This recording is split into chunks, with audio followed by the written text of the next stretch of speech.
আমি তখন স্কুলে পড়ি। শ্রাবণের ছুটিতে দাদুর কাছে গ্রামে এসেছি। সন্ধ্যাবেলা আকাশে লালচে রং, চারপাশে ধানের গন্ধ আর উঠানে দাদুর গলা। তুই জানিস এই পৃথিবীতে এমন কিছু মানুষ আছে যাদের মন এত ভালো যে জিনেরা পর্যন্ত তাদের ভালোবাসে। আমি খুবই চমকে উঠলাম। জিনেরা ভালোবাসে? দাদু হেসে বললেন, হ্যাঁ রে, আমরা শুধু খারাপ জিনের গল্পই শুনি, কিন্তু জিনেরা যেমন রাগী হতে পারে তেমনি হতে পারে মায়াবী, বন্ধুত্বপূর্ণ আর খুবই কৃতজ্ঞ। জিনদের কি দেখা যায় দাদু? সবাই দেখে না, শুধু তারাই দেখে যাদের মনে হিংসে নেই, লোভ নেই, দাদু বললেন। তুমি দেখেছিলে? আমি জিজ্ঞেস করলাম। দাদু চুপ করে গেলেন, তারপর আস্তে আস্তে করে বলতে লাগলেন, মদিনায় ওয়াদিয়া নামে এক জায়গা আছে, ওখানে একবার আমি গিয়েছিলাম। ওটা সৌদি আরবের পুরনো এক শহর, এখনো আছে। তবে যারা খাঁটি হৃদয় নিয়ে যায় তারাই দেখতে পায় অন্য এক রূপ। আমি তখন খুব বিপদে ছিলাম, রোজা রেখেও পানি খুঁজে পাচ্ছিলাম না। হঠাৎ এক তরুণ এসে বলল, আপনি ক্লান্ত, চলুন আমি আপনাকে ফল খেতে দেব। সে মানুষ ছিল? আমি জানতে চাইলাম। দাদু মাথা নাড়লেন, না, সে ছিল এক জিন। তার নাম ছিল নূর আল কাহতানি। তার গায়ে গোলাপের সুবাস ছিল, চোখে ছিল সুরমা, আর তার কথায় ছিল শান্তি। দাদু বললেন, নূর তাকে এক বাগানের ভেতর নিয়ে গিয়েছিল যেখানে কোনো কিছুরই অস্তিত্ব ছিল না, অথচ ফুল, ফল, বাতাসের উপস্থিতি টের পাচ্ছিলাম। কিছুক্ষণ পরে একটি গাছ দেখতে পেয়েছিলাম। সে গাছের নিচে বসে নূর দাদুকে বলেছিল, আপনি একদিন ফিরে যাবেন, কিন্তু মনে রাখবেন আপনি নির্বাচিত।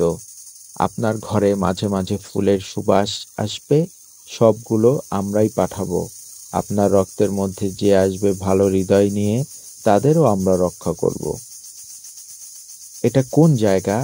আমি জিজ্ঞেস করলাম। ওই বাগান ছিল কোহে কাফের প্রবেশদ্বার। পৃথিবীর কিছু কিছু জায়গা থেকে সেই শহরে পৌঁছানো যায়, কিন্তু শুধুমাত্র ভালো ও পবিত্র মন থাকলেই। ওরা আমাদের মাঝে থাকে, আমাদের চেনে, কিন্তু আমাদের ছোঁয় না, শুধু ভালোবাসে। আমি অবাক হয়ে বললাম, তারা এখনো আসে? দাদু হাসলেন। তুই ছোটবেলায় একবার গাছতলায় বসে হঠাৎ গোলাপের গন্ধ পেয়েছিলি, মনে আছে? আমি মাথা নাড়লাম। হ্যাঁ দাদু, মনে আছে। সেদিন তুই মন খারাপ করে এক বুড়ো পাখিকে পানি খাইয়েছিলি, ওরা সেটা দেখেছিল, আর তোকে একটা লাল ফুল দিয়েছিল, যেটা পরদিন গাছে ছিল না, তোর বিছানার পাশে ছিল। আমি তো স্তব্ধ। এইভাবে গল্প শুরু হলো।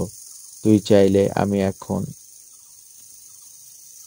পুরোপুরি গল্পটা শোনাতে পারি, দাদু বললেন। আমি আবার ডাক পাই, সেই কোহে কাফের। এক নতুন বিপদ আসে, আর সে ভালো মানুষই আর বন্ধুত্বের মধ্যে জিনদের রহস্যময় কিন্তু অন্য এক জগৎ খুলে যায়। পরদিন সকালে দাদুর কথা মাথা থেকে কিছুতেই যাচ্ছিল না। আমি বারান্দার দড়িতে ভিজে জামাকাপড় শুকোতে দিয়ে থমকে দাঁড়ালাম।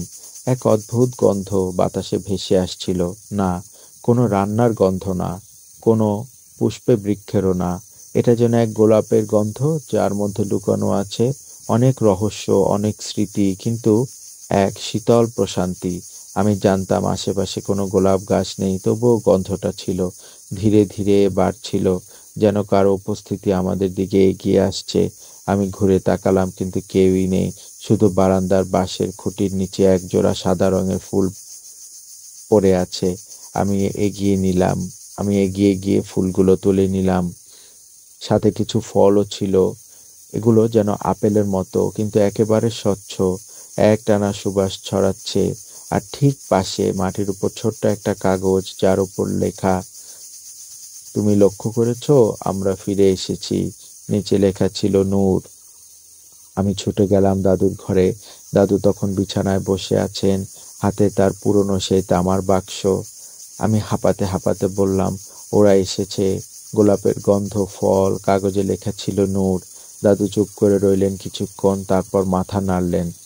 ওরা জানে তুই প্রস্তুত হচ্ছিস, কিন্তু মনে রাখ, কহে কাফে কারো ডাক পড়লে সেটা ফেরানো যায় না। ওরা ডাকলেই যেতে হয় বন্ধুত্বের টানে, বিশ্বাসের জন্য। কিন্তু ভুল করে কিছু বললে বা করলে ওরা পিছু হটে না। আমি বললাম, আমি তো কিছু করিনি দাদু, শুধু গন্ধ পেয়েছি। দাদু তখন উঠে গিয়ে জানালার ফাঁক দিয়ে বাইরে তাকালেন, তারপর বললেন, ওরা শুধু ডাকে না, ওরা পরীক্ষা নেয়। মনে রাখিস, কহে কাফের রাস্তা সুন্দর কিন্তু বিভ্রান্তিকর।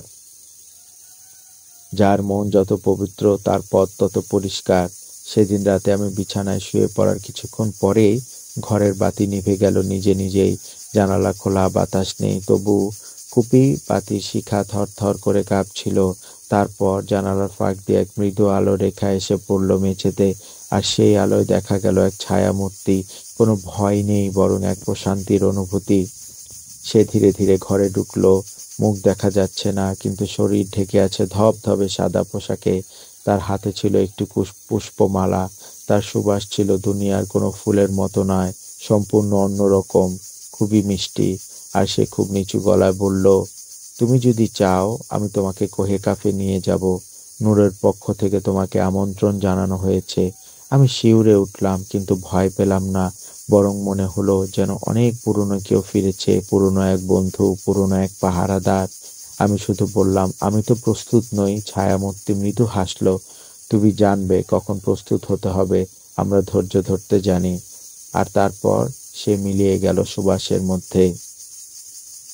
পরদিন সকালে ঘুম ভাঙল এক আশ্চর্য দৃশ্য দেখে। আমার খাটের পাশে একটি ফুলের ঝাঁপি, তাতে ছিল সাদা গোলাপ, লাল মরিচ আর একখানা কাচের পাথর, যেটা সূর্যের আলো পড়লে রং বদলায়। দাদু এসে বললেন, তুই আর একজন সাধারণ মানুষ নস, তোকে দেখা হয়েছে, এখন তুই তাদেরকে দেখবি।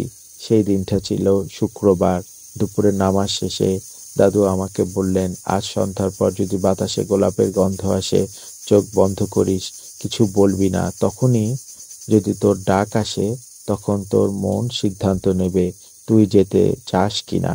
আমি জিজ্ঞেস করলাম, কিন্তু কিভাবে যাব? হেঁটে হেঁটে? দাদু বললেন, না, তুই শরীর নিয়ে যাবি না, তোর মন, তোর হৃদয়, ওটাই নিয়ে যাবে। আর যদি সেখানে পৌঁছাস, তবে বাস্তবের চেয়ে স্পষ্ট মনে হবে সবকিছু। কোহে কাফ এমনই। সন্ধ্যায় চারদিক নীরব, পাখিরা থেমে গেছে, বাতাস নিস্তব্ধ, যেন শ্বাস ধরে রেখেছে। ঠিক সন্ধ্যা 7টা বাজতেই ঘরের বাতি নিভে গেল। আমি জানালার পাশে দাঁড়িয়েছিলাম, আর তখনই সেই পরিচিত সুবাস। না, কেবল গোলাপ নয়, তার সঙ্গে মিশে আছে গন্ধ, বকুল ফুল, কদম ফুল আর রোদে শুকানো বালির গন্ধ, একসাথে অদ্ভুত রকম কোমল, শান্ত আর অচেনা। আমার চোখ ধীরে ধীরে ভারী হয়ে গেল। আমি জানালার পাশেই বসে পড়লাম। চোখ বন্ধ করতেই আমি দেখলাম আমি দাঁড়িয়ে আছি এক মরুভূমির কিনারে। আকাশ যেন গাঢ় বেগুনি, বাতাস হালকা ঠান্ডা, আর দূরে দেখা যাচ্ছে সোনার মতো উজ্জ্বল পাথরের তৈরি গেট, যার উপরেও হালকা আলো জ্বলছে। সেই গেটের উপরে লেখা এক অদ্ভুত ভাষা, কিন্তু আমি যেন পড়তে পারছিলাম, কোহে কাফ আলোর শহর, শুধুমাত্র নির্বাচিত হৃদয়ের জন্য। গেট খুলে গেল, আর আমি ধীরে ধীরে পা বাড়ালাম ভেতরের দিকে। শহরের ভেতরে ঢুকে আমি প্রথম যা দেখলাম তা বাস্তবের চেয়েও স্বপ্নের মতো সুন্দর। ছায়াময় রাস্তা, যার দুপাশে গাছ থেকে ঝুলে আছে আলোক পাতা, বিভিন্ন রকমের ফুল, ফল, ছোট ছোট জিন বাচ্চারা খেলছে। সুর, বিভিন্ন সুর বেজে চলছে। বড়রা এক অদ্ভুত নীরবতা আর প্রসন্নতায় হাঁটাচলা করছে, তাদের পোশাক সাদা, মুখে আলো। আমি এগোতেই একজন বলল, নূর আপনাকে ভেতরে ডাকছেন, আপনি তার অতিথি। একটি সিঁড়ি বেয়ে আমি উঠতে লাগলাম। সিঁড়ির ধাপ যেন পাথরের নয়, কাচের তৈরি। তার নিচে বিভিন্ন রকম ফুল, সেই গোলাপ, সেই বেলি বা গন্ধরাজ নয়, পৃথিবীর কোনো ফুলের মতো নয়, অন্যরকম। ছুতেই মনে হচ্ছিল আমি যেন অতীতের ভুলগুলো ধীরে ধীরে ভুলে যাচ্ছি। সিঁড়ির শীর্ষে একটা গম্বুজ, ঘরের ভেতর বসেছিল নূর আল কাহতানি। তিনি এবার উঠে এলেন আমার দিকে, তার চোখে আশ্রয়, মুখে হাসি। তিনি বললেন, তুমি এসেছো, এবার শোনো কেন তোমাকে ডাকা হয়েছে। আমি স্তব্ধ, মাথা ঘুরছিল। তিনি আমার হাত ধরে বললেন, তুমি সেই হৃদয়ের উত্তরসূরি যাকে দুনিয়ার কিছু অসহায় মানুষের জন্য পাহারাদার হতে হবে। জিনদের মাঝে কিছু অন্ধকার শক্তি জেগে উঠছে। তারা মদিনায়, ওয়াদিয়া ও কোহে কাফের মাঝের পথ বন্ধ করে দিতে চায়। তুমি সেই আলো যে সেতু তৈরি করতে পারে। আমি ফ্যাল ফ্যাল করে তাকিয়ে রইলাম। আমি তো কিছুই জানি না, আমি তো কিছুই বুঝতে পারছি না। নূর বললেন, জানার দরকার নেই, শুধু ভালোবাসা আর সত্যিকারের বিশ্বাস থাকলেই চলবে। আমরা তোমার পাশে আছি, তোমার বন্ধু রূপে। ঠিক তখনই বাইরে একটা অদ্ভুত শব্দ এলো। ধীরে ধীরে শহরটা কেঁপে উঠল। নূর বলল, তুমি এসেছো। তারা টের পেয়েছে এবার সময় এসেছে সত্যিকারের জিন ও মানবের মৈত্রী রক্ষা করার। আর তখনই আমি দেখলাম দূরে আকাশে কালো ধোঁয়া উঠছে। কোহে কাফের সীমান্তে কেউ এসেছে যারা আলো পছন্দ করে না। কোহে কাফের আকাশে উঠতে থাকা কালো ধোঁয়া যেন গোটা শহরের শান্তিকে ছিঁড়ে ফেলতে চাইছে। নূর আল কাহতানি আমাকে সেই গম্বুজ ঘরের বারান্দায় নিয়ে গিয়ে বললেন, ওরা এসেছে। বহু বছর চুপ ছিল, কিন্তু তুমি পা রাখতেই তারা জেগে উঠেছে। ওরা জানে তুমি সেতু, এবং সেতু ভেঙে দিলে তুমি, আমরা, এই শহর কেউই বাঁচবে না। আমি কাপা গলায় বললাম, ওরা কারা? নূর বললেন, তারা একদল দুষ্ট জিন যাদের হৃদয় একদিন ভালোবাসা পূর্ণ ছিল, কিন্তু মানুষদের বিশ্বাস ভঙ্গ আর কষ্টে তারা ছায়ার দিকে ঝুঁকে পড়েছে। তারা এখন চায় মদিনার, ওয়াদিয়ার, কোহে কাফ এই দু নগরী বিচ্ছিন্ন থাকুক। তারা বিশ্বাস করে আলোর চেয়ে ছায়াই নিরাপদ। তাহলে ওদেরকে কি থামানো যাবে না? আমি বললাম। নূর বললেন, তুমি পারো, কারণ ওরা কারো কথা শোনে না, শুধু অনুভব দেখে, অনুভূতি বুঝে। আর তুমি যদি তাদের দেখাও ভালোবাসা এখনো আছে, সত্যিকারের মন এখনো বেঁচে আছে, তাহলে হয়তো কিছু একটা বদলানো যাবে। আমাকে তখন নিয়ে যাওয়া হলো শহরের প্রাণকেন্দ্রে, এক বিশাল গোল চত্বরে, যেখানে আকাশের দিকে তাকালে এক ঝলক নীরব আলো দেখা যাচ্ছিল। সেই আলো দাঁড়িয়ে ছিল কয়েকজন বয়স্ক জিন, তাদের চোখ বন্ধ, মুখ গম্ভীর। তারা আমার দিকে তাকিয়ে মাথা নাড়ল। একজন বলল, তুমি সেই মানব যাকে আমরা একদিন জানতাম ছোট্ট এক কুয়োর পাশে পাখিকে পানি খাওয়াতে। তোমার হৃদয় সেই রক্ত প্রবাহিত যে আমাদের বন্ধু ছিল। আজ আমরা তোমাকে পরীক্ষা করতে চাই। পরীক্ষা? কিন্তু কিসের পরীক্ষা? আমাকে একটা কক্ষে নিয়ে যাওয়া হলো। ভেতরে অদ্ভুত শান্তি, তবে দেয়ালে ছিল অনেক রকম জানালা, অনেক রঙের। একজন বলল, তুমি যেই দরজায় হাত রাখবে সেটাই বলবে তুমি কেমন। শুধু তুমি বেছে নিও, মন দিয়ে, মস্তিষ্ক দিয়ে নয়। আমি ঘরের দরজা জানালাগুলোর দিকে তাকালাম। কেউ আগুন রঙা, কেউ সবুজ, কেউ কালো, কেউ হালকা ধূসর। হঠাৎ বাতাসে গোলাপের তীব্র গন্ধ। একটা দরজা একেবারে কোণে, ধবধবে সাদা, তবে তার চারপাশে হালকা গোলাপি আভা। আমি বুঝে গেলাম ওটাই আমার। হাত রাখতেই দরজাটা খুলে গেল। ভেতরে ঢুকে আমি চোখে মুখে ঠান্ডা বাতাসের ঝাপটা পেলাম। আর সামনে বসে আছেন একজন বয়স্ক জিন, যার শরীরে গোলাপের পাপড়ি পড়ে আছে, আর যার চোখে এমন এক গভীরতা যা দেখে আমার শ্বাস বন্ধ হয়ে যাচ্ছিল। তিনি বললেন, তুমি নূরের পছন্দ, কিন্তু আমরাও চাই তুমি বুঝে শুনে এসো। কি বিপদের মধ্যে ঢুকছো? তারপর পুরো ঘর ঘুরে গেল, আর আমি নিজেকে দেখতে পেলাম এক গোল টেবিলে বসে আছি। চারিদিকে ছায়া, জিনরা দাঁড়িয়ে, তাদের চোখে ভয়ঙ্কর আগুন। তারা বলছে, মানবদের বিশ্বাস করো না, তারা শুধু নেয়, তারা আমাদের ভুলে গেছে। আমি চিৎকার করে বললাম, সবাই একরকম না, এখনো অনেকে আছে যারা বিশ্বাস করে বন্ধুত্বে। তখন সেই ঘর ভেঙে গেল, আলো ফিরে এলো, আর আমি ফিরলাম সেই বয়স্ক জিনের সামনে। তিনি বললেন, তুমি পেরেছো, তুমি সেই আলো দেখিয়েছো যা আমরা ভুলে গিয়েছিলাম। এখন শোনো, তোমার সামনে দুটি পথ। এক, তুমি ফিরে যাবে তোমার জগতে সব ভুলে। দুই, তুমি থেকে যাবে বন্ধু, রক্ষক ও সংযোগ হিসাবে আমাদের সাথে। আমি চুপ করে থাকলাম, আর তখনই নূর এসে আমাদের পাশে দাঁড়ালো। তিনি বললেন, পথ বেছে নিও, কিন্তু যাই করো ভুলে যেও না, তোমার মন যেমন থাকবে কোহে কাফের রাস্তাও তেমন থাকবে, কারণ আমাদের জগৎ তোমার হৃদয় দিয়ে তৈরি হয়। আমি নীরব হয়ে দাঁড়িয়েছিলাম নূরের সামনে। বুকের ভেতর কেমন যেন ধুক ধুক করছিল। আমি জানতাম এই মুহূর্তে আমার সিদ্ধান্ত শুধু আমার জন্য নয়, একটা প্রাচীন অথচ নরম হাতের উপর ভরসা করে টিকে থাকা জগতের জন্য। নূর বলল, তুমি যদি ফিরে যাও আমরা তোমাকে বাধা দেব না। তুমি তোমার পৃথিবীতে ভালোভাবে বাঁচবে, সব ভুলে যাবে। কিন্তু যদি থেকে যাও তবে কোনো পথ খোলা থাকবে না। তুমি আমাদের জগতে রয়ে যাবে মানব রূপে, কিন্তু জিনদের রক্ষক হিসাবে। আমি দম নিয়ে বললাম, আমি থেকে যেতে চাই। আমি চাই মানুষ আবার জিনদের সম্পর্কে সত্যটা জানুক। আমি চাই মৈত্রী। নূরের চোখে একটু আলো জ্বলে উঠল। এরপর কয়েক মুহূর্তের পর কোহেকাফ নগরী যেন কেঁপে উঠল, না এবার আতঙ্ক নয়, যেন পুরো শহর আমার সিদ্ধান্তের প্রতিধ্বনি শুনে সাড়া দিল। আকাশে দেখা গেল এক বিশাল গোলাকার দুটি, তার মাঝখানে একটা সেতু গড়ে উঠছে, রূপালী গোলাপি আলোয় জ্বলন্ত। নূর বললেন, এটাই সেই সেতু যার মদিনার ওয়াদিয়া আর কোহেকাফকে আবার সংযুক্ত করবে। 100 বছর আগে পথ ধ্বংস হয়ে গিয়েছিল মানুষের অবিশ্বাস, হিংসায় আর ভুলে। আজ তুমি এটা ফিরিয়ে এনেছো, কিন্তু সেই আনন্দ বেশিক্ষণ স্থায়ী হলো না। সে সময় দেখা গেল ছায়াজিনরা ফিরে এসেছে, তাদের মুখে হাসি নেই, চোখের লালচে জ্বলন। তারা বলল, তুমি পছন্দ করেছো নাকি এক মানবকে? তাকে রক্ষক বানাবে, তাকে আমাদের জগতে সেতু দেবে? নূর এগিয়ে গিয়ে বললেন, হ্যাঁ, কারণ সে পেরেছে যা তা কেউই পারেনি, তোমাদের হৃদয় স্পর্শ করতে। তুমি যদি ভালোবাসার ধ্বংস চাও তবে তাকে দেখো, এ মানবই আমাদের প্রতিরোধ। তখন এক ছায়াজিন ধীরে ধীরে আমার দিকে এগিয়ে এলো, তার মুখ অর্ধেক ছায়ায় ঢাকা, অন্য অর্ধেক জ্বলন্ত। সে আমার দিকে তাকিয়ে বলল, তুই বিশ্বাস করিস ভালোবাসায় শক্তি আছে? আমি সরাসরি তাকিয়ে বললাম, ভালোবাসা কাউকে দুর্বল করে না, বরং হিংসা দুর্বল করে। আমি জানি তুমি কষ্ট পেয়েছো, কিন্তু আমি এখানে এসেছি মেরামত করতে, ভাঙতে নয়। মুহূর্তের মধ্যে সেই ছায়াজিন থেমে গেল। তার শরীরের অন্ধকার ধীরে ধীরে হালকা হতে লাগলো, চেহারায় শান্তি ফিরতে লাগলো। সে নিচু গলায় বলল, তুই বলেছিস মন থেকে, তাই আমি সরে দাঁড়াবো।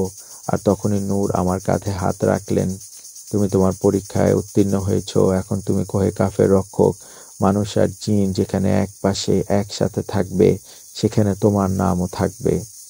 ফিরে আসার সময় আমি আবার সে আলোয় ভেসে এলাম। চোখ খুললাম, দেখলাম আমি আমার বারান্দায়, সকালের আলো। দাদু সামনে দাঁড়িয়ে, মুখে গম্ভীরতা আর গর্বের ছায়া। তিনি শুধু বললেন, তুই ফিরেছিস, কিন্তু তুই আর একা নোস, এখন তোর ছায়াও অন্য কেউ আছে। আমি জানালার বাইরে তাকালাম, আর তখনই বাতাসে ভেসে এলো সেই পরিচিত সুবাস গোলাপের। আর জানালার গ্রিলে দেখা গেল একটা সাদা ফল, আর পাশে লেখা, তুমি এখন আমাদের মাঝে চিরদিনের জন্য। নিচে লেখা, কোহেকাফ। আমি বারান্দায় বসে আছি, হাতে সেই সাদা ফল যেটা কোহেকাফ থেকে এসেছে। বাতাসে এখনো গোলাপের সুবাস পাচ্ছি, কিন্তু তার মধ্যে আজ একটু অন্যরকম ভাব, যেন একটু ভারী আর একটু অতীতময়। দাদু সামনে চুপ করে বসে আছেন, তার চোখ যেন অনেক দূরে তাকিয়ে। আমি বললাম, আপনি কি কিছু লুকাচ্ছেন? আপনি তো সব জানতেন। আপনি শুধু গল্প বলেননি, আপনি নিজেও কোহেকাফে গিয়েছিলেন, তাই না দাদু? দাদু মুখ তুলে আমার দিকে তাকালেন, কিছুক্ষণ পর আস্তে আস্তে বললেন, হ্যাঁ, আমি গিয়েছিলাম। তখন দাদু শোনালেন নিজের গল্প। তোর বয়সে আমি মরুভূমিতে পথ হারিয়ে ফেলেছিলাম। তৃষ্ণায় পাগল হয়ে যখন পড়ে যাচ্ছিলাম, তখনই প্রথম দেখা হয়েছিল নূরের সঙ্গে, ঠিক যেমনটা তোর হয়েছে।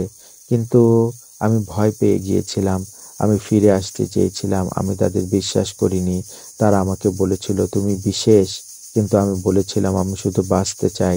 তারা আমাকে ফিরিয়ে দিল, কিন্তু বলেছিল তুমি নয়, কিন্তু তোমার রক্তে কেউ আসবে যে ফিরে যাবে না। আমি তখন বুঝিনি যে সেটা তুই হবি। আমি কিছুক্ষণ খুব চুপ করে রইলাম, তারপর বললাম, তাহলে আপনি রক্ষক হতে পারতেন দাদু। দাদু মাথা নাড়লেন, তখনও সময় ছিল, কিন্তু আমি সেই সুযোগ ফিরিয়ে দিয়েছিলাম।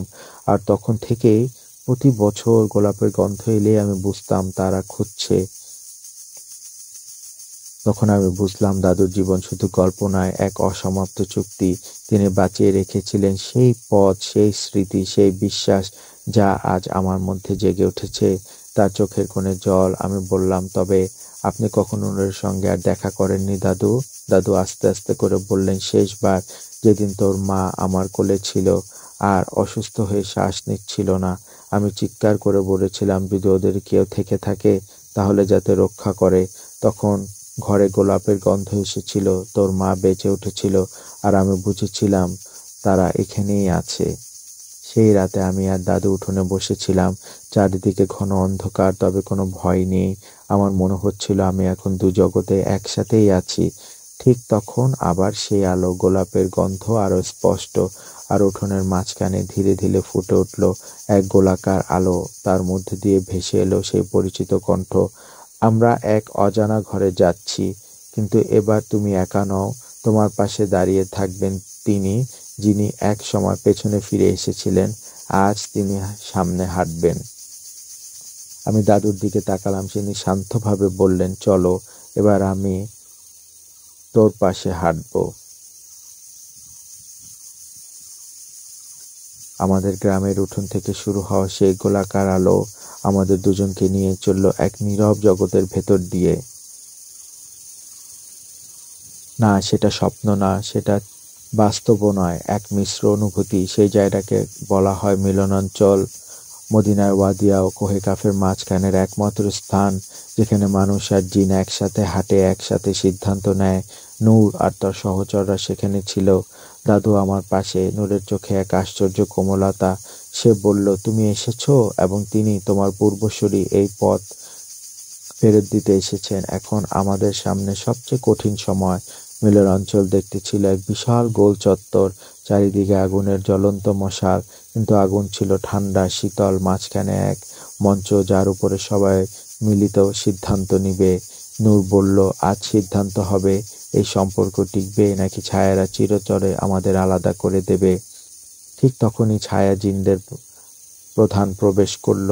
তার চোখে আগুনের রেখা, গলায় দগদগে দাগ, মুখে বিষণ্ণতা, ভিতরে দীর্ঘশ্বাস। সে বলল, তোমরা আবার বিশ্বাস করো মানুষকে?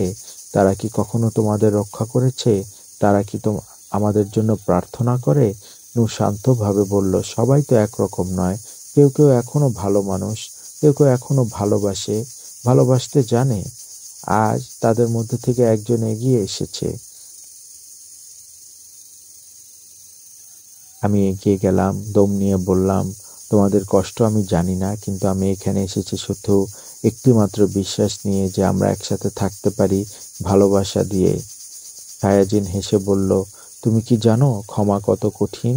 তার চোখ থেকে অশ্রু গড়িয়ে পড়ল। হ্যাঁ, এক ছায়াজিন কাঁদছিল। সে বলল, আমার স্ত্রী ছিল এক মানবী, সে আমাকে ভালোবাসতো, কিন্তু তার সমাজ আমাকে গ্রহণ করেনি। আমি পিছু হটেছিলাম, আর সেই লজ্জায় সে হারিয়ে যায় চিরতরে। তখনই আমি বিশ্বাস হারাই। আমি তার সামনে হাঁটু গেড়ে বললাম, তোমার গল্প জানি না, কিন্তু আমি তোমার পক্ষে দুঃখ পেতে পারি। আমি এখানে ক্ষমা চাইতে এসেছি, আমাদের সবার হয়ে। নীরবতা, চারপাশের আগুন এক মুহূর্তের জন্য নিভে গেল।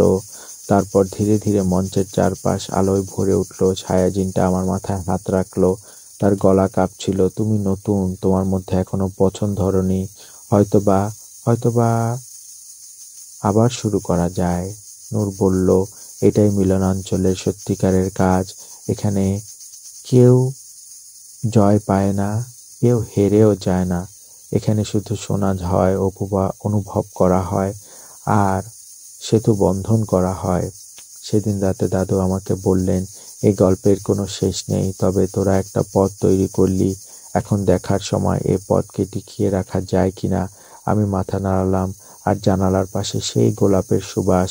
কোহে কাফ আর মদিনার ওয়াদিয়ার মাঝখান থেকে একটা শহর তৈরি হচ্ছে, ভালোবাসার শহর, যেখানে মানুষ আর জিন আবার হাঁটে এক পাশে।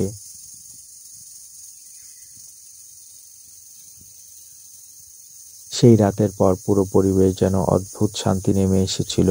কোহে কাফ আর ওয়াদিয়া, দুই শহরের মধ্যে তৈরি হওয়া সেই নীরব সেতু যেন ধীরে ধীরে দৃঢ় হতে লাগলো। নূর বলল, এখন সময় এসেছে পুরনো পথ খুঁজে বের করার, কিন্তু পথ কখনই খোলে যখন কারো ফিরে আসার সময় হয়। পরদিন বিকেলে দাদু চুপ করে বসেছিলেন। আকাশ মেঘলা, বাতাসে ধুলো ও তীব্র গন্ধরাজের গন্ধ। আমি জানতে চাইলাম, আপনি কি কিছু ভাবছেন দাদু? তিনি দীর্ঘশ্বাস ফেলে বললেন, আমি কাউকে চিনতাম অনেক বছর আগে। এক জিন, তার নাম ছিল রায়ান, আমার বন্ধু ছিল। আমি তো অবাক, আপনি তো কখনো বলেননি। দাদু বললেন, সব কথা সবসময় বলা যায় না। রায়ান আমাকে কোহেকাফের কথা প্রথম বলেছিল। ওর চোখে আমি এক অদ্ভুত দৃষ্টি দেখেছিলাম, মানুষকে নিয়ে এক অগাধ বিশ্বাস। আমরা একসাথে অনেক পথ হেঁটেছিলাম, কিন্তু হঠাৎ একদিন সে চলে যায়। ওর মনে হতো মানুষটাকে ত্যাগ করবে। আমি তাকে খুঁজিনি, সেও আর ফেরেনি। সেই রাতে কোহেকাফে প্রবেশ করার পর আমি দেখতে পেলাম নূর ব্যস্ত, শহরের বাতাস থমথমে। আমি জিজ্ঞেস করলাম, কিছু হয়েছে? সে বলল, সে ফিরেছে বহু বছর পর। এক প্রবল মনোবিদ্যার পর রায়ান ফিরেছে। পুরো শহরে এক মুহূর্তে স্তব্ধ হয়ে গেল। গোলাকার আকাশমঞ্চের দিকে হেঁটে আসছে একজন, তার চেহারা এখন ছায়ার মতো, কিন্তু পায়ের নিচে আলো, চোখে গভীরতা, মুখে কোনো দম্ভ নেই, কেবল এক দৃঢ়তা। আমি বুঝলাম এটাই রায়ান। সে দাদুর দিকে তাকালো, দাদু সামনে এগিয়ে গেলেন। দুই দৃষ্টি এক হলো। রায়ান আস্তে করে বলল, তুমি ভুল করনি, আমি নিজেই হারিয়ে গিয়েছিলাম। দাদুর চোখে জল জমে উঠল, কিন্তু মুখে ছিল শান্ত এক হাসি। তুই ফিরেছিস, এটাই তো যথেষ্ট। রায়ান আমার দিকে তাকিয়ে বলল, তোমাকে আমি অনেক দূর থেকে দেখেছি। তুমি আমাদের সামনে পথ তৈরি করেছো, যা আমরা বিশ্বাস করে হারিয়ে ফেলেছিলাম বহু বছর আগে। কিন্তু আজ আবার অনুভব করলাম, আস্থা কখনো থেমে থাকে না, সেটা ছড়িয়ে পড়ে এক হৃদয় থেকে আরেক হৃদয়ে। সেই রাতেই কোহেকাফে এক উৎসব হলো। আকাশে আলো, শহরের রাস্তা সাদা পাপড়িতে ভরে উঠল। ছোট জিন শিশুরা ফুল ছুঁড়ে বলল, আলো ফিরে এসেছে, আলো ফিরে এসেছে। রায়ান, নূর আর দাদু পাশাপাশি দাঁড়িয়েছিলেন, তাদের পাশে আমি। আমার মনে হলো এই মুহূর্তটাই হচ্ছে সেই শহরের সত্য। না, এখন সবার মতো এক না, সবাই একই পথে হাঁটে না, কিন্তু কেউ যদি আলো দেখে, ভালোবাসে, তাহলে তার হাত ধরেই শুরু হয় নতুন পথ চলা। আমি তখনই বুঝলাম, এই শহর কেবল জিনদের নয়, এই শহর তাদেরও, যারা কথা দিয়ে কথা রাখে, যারা হৃদয় দিয়ে হৃদয়কে ভালোবাসে। কোহেকাফ সেই রাতে উৎসবের আলো এখনো জ্বলছিল, কিন্তু বাতাসে যেন কেমন একটা ভার, অদৃশ্য অথচ চাপা অনিশ্চয়তা। নূর বলল, আলো যত বাড়ে, ছায়ার দৃষ্টি তত স্পষ্ট হয়। ওরা এখন জানে আমরা এক হচ্ছি, আর এটাই হচ্ছে ওদের সবচেয়ে বড় ভয়। রাত ৩টায় ঘণ্টাধ্বনি শুরু হলো। কোহেকাফের আকাশমঞ্চের পূর্ব থেকে ভেসে এলো অদ্ভুত এক শব্দ, মৃদু গর্জন, যার মধ্যে ঝরে পড়ছিল ছায়ার আঘাত। সেখান থেকেই এগিয়ে আসছিল একদল ভুলে যাওয়া জিন। তারা কোনো আলো সহ্য করে না, ফুলের সুবাস পছন্দ করে না, এবং তাদের হৃদয় এতদিন ধরে নিঃসঙ্গ যে এখন ভালোবাসার প্রতি তাদের অভিমান জমে আছে ঘৃণার মতো। নূর বললেন, ওরা আমাদের ভাই, কিন্তু ওরা পথ হারিয়ে ফেলেছে। আজ ওরা আমাদের পরীক্ষা করতে এসেছে। আমরা জিততে চাই না, আমরা চাই ওদেরকে বোঝাতে। দাদু পাশে দাঁড়ালেন, তার কাঁধে রায়ান। আমি বললাম, তাদের থামানো যাবে? রায়ান বললেন, হয়তো থামানো যাবে না, কিন্তু তাদের মনে কিছু জাগাতে হবে। যদি তারা কিছু অনুভব করে, তবে হয়তো তারা শুধরাতেও পারে। কিন্তু ভুলে যাওয়া জিনেরা মঞ্চে উঠল। তাদের নেতা, চোখ জ্বলছে নীল আগুনে, মুখে চিৎকার নয়, শুধু চাহনি।